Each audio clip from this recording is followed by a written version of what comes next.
Hi friends, മൊബികെയർ എന്നാണ്. മൊബികെയറിൽ ഇന്നത്തെ വിഷയം എന്ന് വെച്ച് കഴിഞ്ഞാൽ ഐഫോണിന്റെ ബാറ്ററികളൊക്കെ ഏതൊക്കെ തരത്തിലുണ്ട്, അത് എങ്ങനെയൊക്കെ ചേഞ്ച് ചെയ്യുന്നതാണ് പറയാൻ പോകുന്നത്.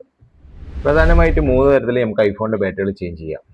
ഒന്ന്, അതിന്റെ പാർട്ട് ഹിസ്റ്ററിയിൽ ഒരു രീതിയിലും ചേഞ്ചസ് വരുത്താതെ തന്നെ ഒറിജിനൽ BMS വെച്ചിട്ട് തന്നെ നമുക്ക് അതിന്റെ സെല്ല് മാത്രം ചേഞ്ച് ചെയ്ത് ബാക്കപ്പ് നല്ല രീതിയിൽ തന്നെ കിട്ടുന്ന ബാറ്ററികൾ ചേഞ്ച് ചെയ്യാം. രണ്ടാമതായി പറയുന്നത് കാലിബ്രേഷൻ ബാറ്ററി. കാലിബ്രേഷൻ ബാറ്ററിയിൽ യൂസ് എന്ന് വെച്ച് കഴിഞ്ഞാൽ 12-ന് ശേഷമുള്ളതാണ് ഈ കാലിബ്രേഷൻ ബാറ്ററി നമുക്ക് വരുന്നത്. അതിലും ഇതുപോലെ തന്നെ ജെന്യൂൺ പാർട്സ് ആയിട്ട് നമുക്ക് ചേഞ്ച് ചെയ്യാം. പാർട്ട് ഹിസ്റ്ററിയിൽ ജെന്യൂൺ പാർട്ട് ഉണ്ടാവും, പക്ഷെ ബാക്കപ്പ് ഉണ്ടാവും. 100% ഹെൽത്തും ഓക്കെ ആയിരിക്കും.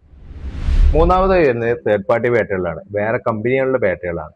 അതിൽ നമുക്ക് ഹെൽത്ത് 100-ലായിരിക്കും, പാർട്ടി ഹിസ്റ്ററിയിൽ അൺനോൺ ആയിരിക്കും, ബാക്കപ്പ് അത്യാവശ്യം കിട്ടും. പക്ഷെ ഹയർ എൻഡ് ഫോണുകളിൽ ഒരിക്കലും നമ്മളത് റെക്കമെൻഡ് ചെയ്യുന്നില്ല.